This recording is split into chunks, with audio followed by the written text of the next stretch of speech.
हनुमान जयंती के उपलक्ष्य पर शनिवार को हनुमान जन्मोत्सव उद्यापन समिति की ओर से एक विशाल बाइक रैली का आयोजन किया गया। सातोड़ी हनुमान मंदिर से प्रारंभ होकर लक्ष्मीपुर सन्यासी मंदिर तक जाकर यह रैली संपन्न हुई। इस रैली में कुल्टी क्षेत्र के सभी सनातनी हिंदू भक्त युवाओं ने श्री राम के नाम से उद्घोष कर राममय कर दिखाया। सबसे बड़ी बात, इस कार्यक्रम की जानकारी देने के बाद स्थानीय प्रशासन ने अनुमति देने से साफ इनकार कर दिया था, जिसके बाद कमेटी के अध्यक्ष बप्पा आचार्य ने कोलकाता उच्च न्यायालय से रैली की अनुमति लेकर झंडा बाइक लेकर रैली को मर्यादा देते हुए इसका आयोजन किया।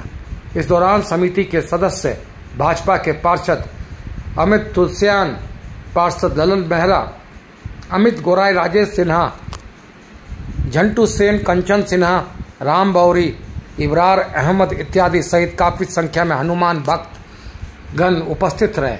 अंत में ब्रह्मचारी स्थान हनुमान मंदिर में आरती कर यात्रा का समापन किया गया। মনে করে যে আমরা হিন্দুদের নেতা, যারা কুলটির বুকে মনে করে যে আমরা হিন্দুদের নেতা, তারাই আজকে, আমি কারোর নাম বলছি না, তারাই আজকে কাল সকাল থেকে চেষ্টা করছে, জায়গায় জায়গায় ফোন করে বলছে যে ওই ধ্বজযাত্রায় যাবে না, ওই ধ্বজযাত্রায় যাবে না। কিন্তু আপনি দেখুন মানুষের ধর্মের প্রতি, মানুষের হিন্দু ধর্মের প্রতি কতটা আস্থা আছে যে যারা নিজেকে হিন্দুর নেতা মনে করে তাদের 100 বার বারণ করার পরও ভিড়ে ভিড়ে হাজার হাজার লোক আসার চেষ্টা করেছে। জয় শ্রীরাম, জয় শ্রীরাম, বলো বজরঙ্গ বলেগে। দেখুন, আমি কারোর নাম করবো না, আমার কাছে অনেকটা রেকর্ডিং এসছে, যারা হিন্দুদের, আমি কারোর নাম বলবো না, যারা কুলটিতে নিজেদেরকে নেতা মনে করে যে আমরা হিন্দুর নেতা, তারাই এইরকম নোংরামি কাজটা করলো। একদম রাজনৈতিক দলের লোক, ওইটা আমি বই প্রকাশ করতে পারবো না। এখন আপনারা জানেন, আমরা এর আগে প্রেস বার্তা করেছিলাম যে আমাদের কুলটি হনুমান জন্ম মহোৎসব কমিটির তরফ থেকে এক ধ্বজ যাত্রার আয়োজন ছিল ডিসেরগড় লাইন ধাওড়া থেকে লক্ষ্মীপুর গেট।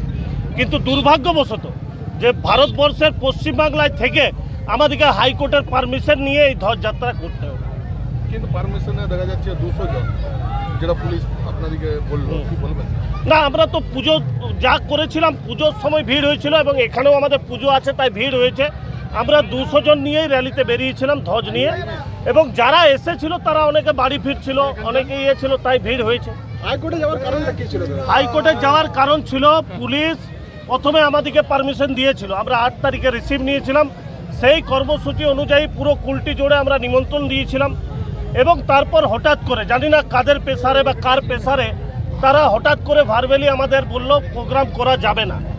তো যখন করা যাবে না তখন আমরা রাতারাতি হাইকোর্ট যাই এবং হাইকোর্ট আমাকে পারমিশন দেয়। আমি পিটিশনার ছিলাম এবং হাইকোর্ট পারমিশন দেওয়ার পরে আমরা এই ধ্বজযাত্রা করি। শান্তিপূর্ণভাবে মিছিল হলো, তাও জানি পুলিশ হয়তো কালকে আবার একটা করে কেস দেবে। কিচ্ছু না, হবারই নেই তো, সমস্যা হবে কেন? আমরা সমস্যার জন্য র্যালি করিনি। আমরা যারা ওয়াকফ বোর্ডের মানে খারিজ করার জন্য যে আন্দোলন হচ্ছে, গাড়ি জ্বলছে, মুর্শিদাবাদ জ্বলছে, মালদা জ্বলছে, সেখানে পুলিশ নিরুপায়। পুলিশ খালি সহিষ্ণু হিন্দুদের উপর লাত মারতে পারে আর শিক্ষকদের উপর লাত মারতে পারে। আমার নাম অভিজিৎ আচার্য। কুলটি থানা তথা এডিপিসির পক্ষ থেকে আমি এই হনুমান জয়ন্তী উৎসব কমিটিকে আমি জানাচ্ছি যে আপনারা যে মহামান্য উচ্চ আদালতের নির্দেশে বা অনুমতিক্রমে যে র্যালি করতে চলেছেন, তাতে কিছু কন্ডিশন আরোপ করা হয়েছিল। সেই কন্ডিশনগুলো আপনারা আমাদেরকে লিখে জানিয়েছিলেন এবং আমরাও আপনাদেরকে